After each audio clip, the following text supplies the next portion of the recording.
Hey guys, it's Girard from Dayside TV. We're here at Anime NYC and we got the press pass while he has free day pass. And today we have the Canon EOS R mirrorless camera. My friend Kevin here has the A7R3. We're gonna test out which one takes better pictures, better video, and better vlogging camera for the convention. Which one could shoot better, Canon or Sony? Sony.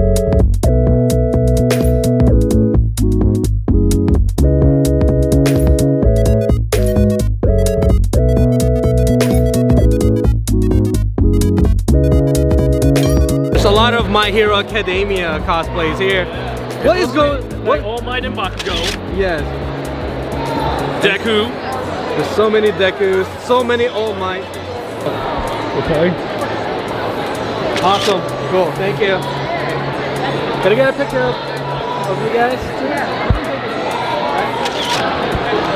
Cool.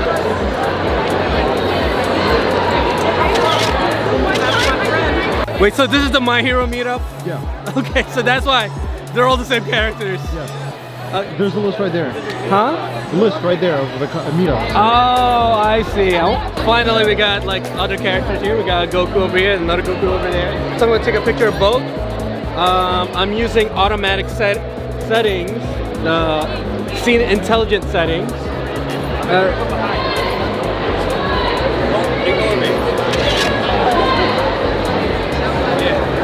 So we got Ultra Instinct Goku and then Goku Black. So 1, 2, and 3.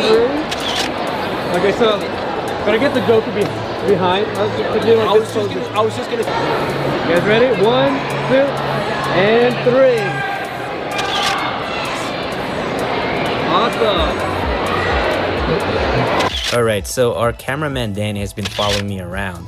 Let's see what Kevin's doing with his Sony camera. As you can see with these pictures, it takes really sharp pictures. It looks really great and it's great photography camera overall. So now let's try the low light test. We found this room where it's just a little bit of room light, and we have our friend David here dressed up as Ness to volunteer to be a model for us. Thanks to modern technology, I also have a cellular phone. I could call my parents using this to get the extra money and or to save my save state. They're really good in low light. The only difference here is that I'm using an f1.2, Kevin is using an f2.8. But as you can see, if you switch the settings around, they could do really well if you boost up the ISO. Oh hey! How you doing? You okay? Yeah, just popping something back in. All right, we're doing a video camera shootout. Can we take pictures of you? So.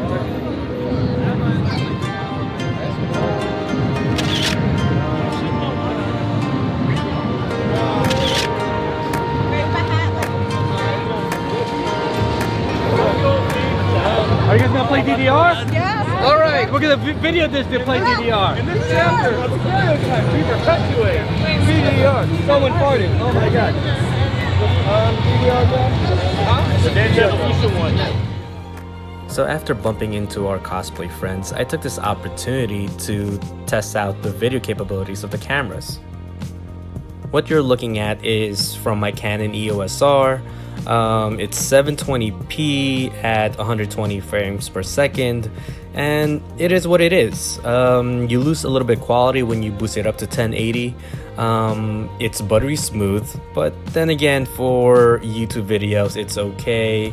How often are you going to be using slow motion anyway? But then looking into the Sony one, it definitely could do way better slow motion in 4K and 1080. No doubt about that. But as you can see with the different qualities, the Sony one is really sharp, whereas the Canon one, it has that kind of like soft cinematic look, which is the one that I always go for. That's the one that I like personally. because I'm more of a film guy. But for a lot of Sony people, like who likes doing documentary, who likes everything sharp focus, definitely Sony's the top one if you want to do the slow motion, the sharpness and things like that.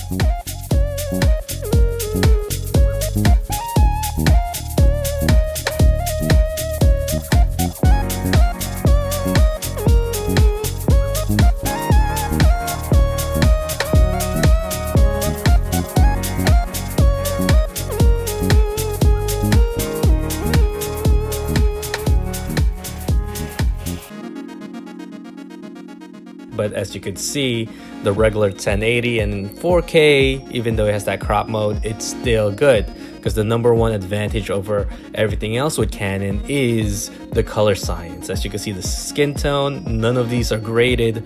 It's really, really good. It depends on your taste. For me, I like the colors here.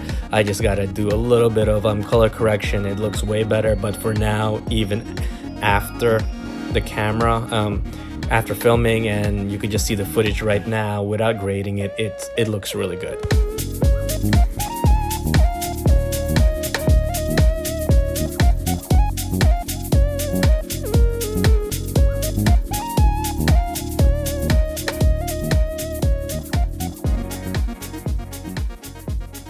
Right now we just finished recording, taking photographs, and doing so much fun stuff with our cameras, with the Canon EOS R and The Sony A7R3.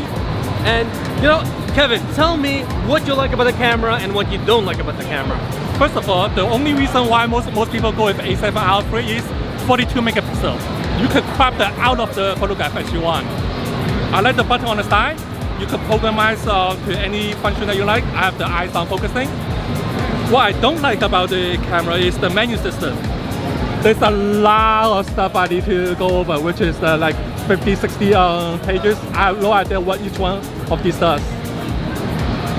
But this does 4K video, 120, which this camera doesn't do. So this is my opinion.